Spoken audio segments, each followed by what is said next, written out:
So this bidet comes with everything you need to install it.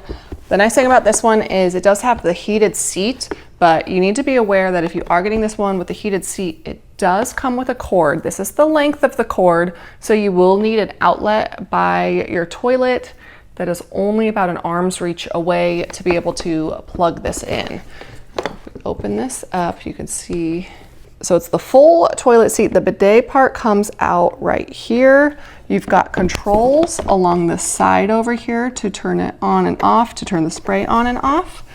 It's a soft close lid, so it's not going to slam once you put it on or install it.